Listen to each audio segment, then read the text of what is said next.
It has been one of those really nice productive days, so I'm going to show you everything that I got done today. Absolutely glorious in the greenhouse, almost 25 degrees. I could easily get that up to 35 if I close the door, but I'd like my plants to not die. I went ahead and planted 2 pots of sweet basil, so one there and then one over here. The leeks, which are from seeds I saved myself, are doing really well, so I'm going to let those keep going and leave them in there. I might temporarily move them at some point just to get them into a slightly cooler part of the garden. I don't want them bolting on me, but that is a problem for another day. Finally planted some holy basil, which is one of those medicinal plants that I can't wait to use for my thyroid, so I'm really excited for this one. All my little Roma and Black Star tomatoes are coming along nicely. Then the tomatoes, which I've planted in all the second-hand trays for friends and family, those are starting to come up. There are a few volunteer seedlings because this is just outdoor compost, but it's very easy to tell the difference between this and then the new tomatoes, so it's not a problem. I'll leave it be, wait for the tomato plants to just get a little bit more established and bigger, and then I'll go through and weed everything. In the raised bed that I planted yesterday, it somehow managed to survive the slugs. That's always my fear when I put them out this small, that some determined slug will just go up and under. But so far, the cabbages are doing nicely. So this is good. Boing. The wheat is starting to come along nicely. And I gave the polytunnel a very rough clean. I need to do it again. You can see patches where I've missed, but honestly, it's so much better than it was before, so we'll do that again and get it into a slightly better state, hopefully tomorrow.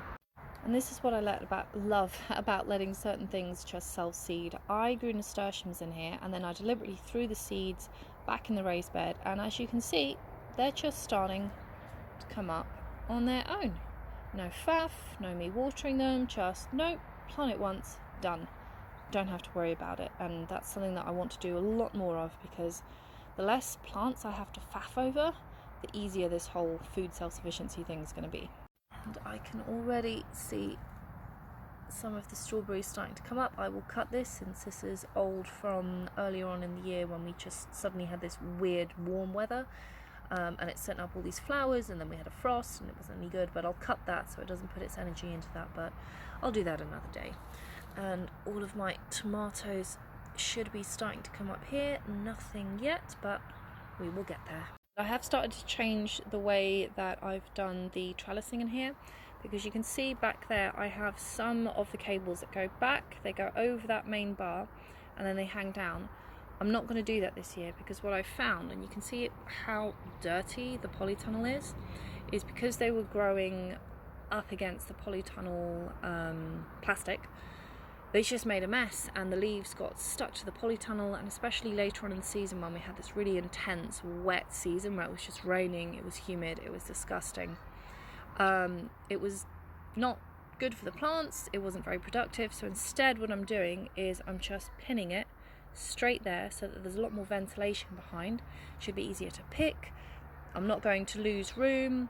I think it's a better system, and it should have a much less messy polytunnel at the end. Anyway, I have planted the gherkins, and I won't be planting more gherkins in this because that particular variety goes absolutely mental, and that's fine. And then what I'm going to do, so you know that I've already planted all the peas here, I'm going to leave them here because normally I plant purple beans, but I've realised that I could plant the purple beans in mid-June, very latest early July, and if I do that I can get everything that I want from the peas in here because they're going to go mental. It's really warm in here, they're going to produce like crazy, and I'm hoping to produce enough seeds from this to be able to dehydrate a load to keep them for winter for cooking, and then I'll have another batch outside. But then this goes first, and then I have a later succession planting of purple beans. And then obviously here there's other stuff that needs to be planted, but I mainly just need to clean this whole area.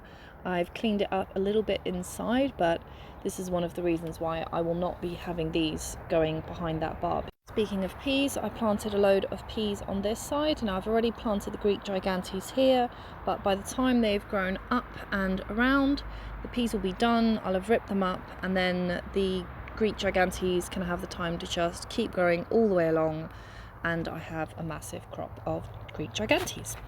I'm really hoping that this year is the year that I can finally replace this old shed board from the shed that we took apart and put some proper concrete boards. You know, the kind that you see at the bottom of the fence, and they tend to be about kind of half a foot high. That's what I want to get, because it will be a one-time installation. They're never going to break. I'm never going to have to replace them, but it just requires money. So we'll see. We'll see what's swingable. Yeah, so far it's been a very productive day, and it's nice seeing everything starting to come to life. And yeah, payoff season is almost here. All the work, and we're close.